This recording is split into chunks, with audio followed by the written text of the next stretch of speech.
will you call for Nikki Haley to drop out of this race? Well, I would never call for it, but perhaps she should. Maybe she'll drop out on Tuesday. Let's see what happens. I mean, I hear we have very good numbers. In Iowa, remember, she came in third. She didn't come in second. Ron came in second. And maybe she'll be dropping out on Tuesday. We'll see what happens. But we go to Nevada actually first, and we're going to get 100% of that vote because they didn't register. They had bad poll numbers. They didn't even register to run.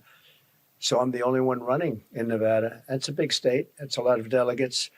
And then we go to South Carolina, and I have almost everybody in the state is endorsing me politically.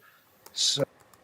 All right, Nikki responded to the news saying she's not dropping out just yet, saying this, quote, New Hampshire voters will have their say on Tuesday. When I'm president, I will do everything in my power to show them they made the right decision. That is her official statement. Let's bring in now South Carolina Congressman Ralph Norman, member of Financial Services Committee, member of the Rules Committee, member of the Budget Committee. But most importantly, today we want to talk to him because he is a Nikki Haley supporter. Welcome in, Congressman.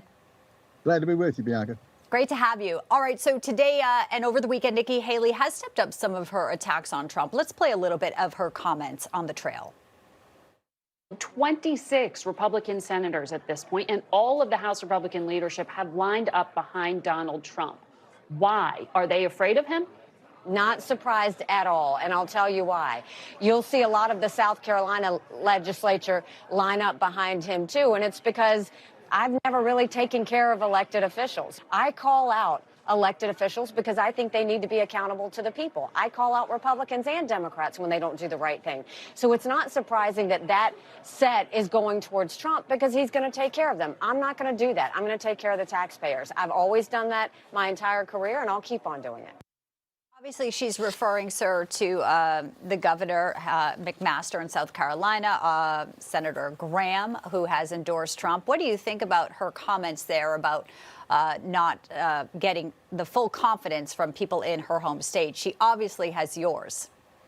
Well, a couple of things. One, she's gone against the establishment. She did that when she first came into office in 2005. Secondly, look at a lot of them are running for office, and they want Trump's blessing, and they're scared of what he may or may not say.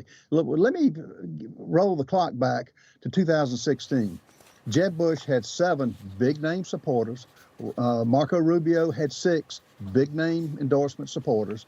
How many did Donald Trump have? 1. A lieutenant governor that's now the governor of South Carolina, Henry McMaster.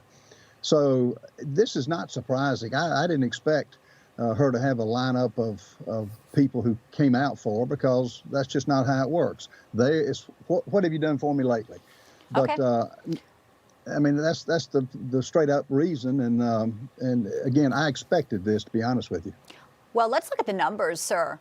In the Granite State right now, Trump is polling at 50% support among likely Republican primary voters. Haley is at 39%. A recent CNN University of New Hampshire poll shows Trump at 39, Haley at 32. And some do think that DeSantis dropping out over the weekend will hurt Nikki Haley, not Trump. Some, as we just heard from our own Rob Astorino, feeling that the people who were supporting DeSantis will throw their votes towards Trump now. What's your take? Well, let me give you another statistic. The CNN poll, Haley holds a 58% support among those registered as undeclared and independent. 1 in 5 likely Republican primary voters have not decided yet. So this is still up in the air. And I feel very good about what Nikki will do in New Hampshire.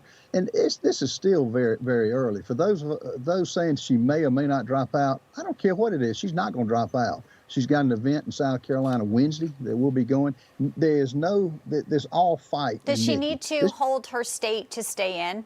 Does she need to win South Carolina? She will do very well in South Carolina. I can't tell you what the final number is, but I do know this.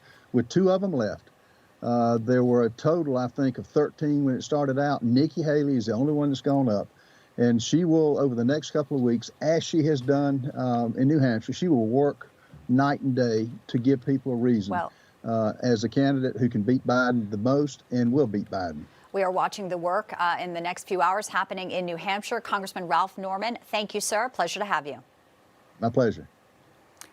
After the break, when we come back, the latest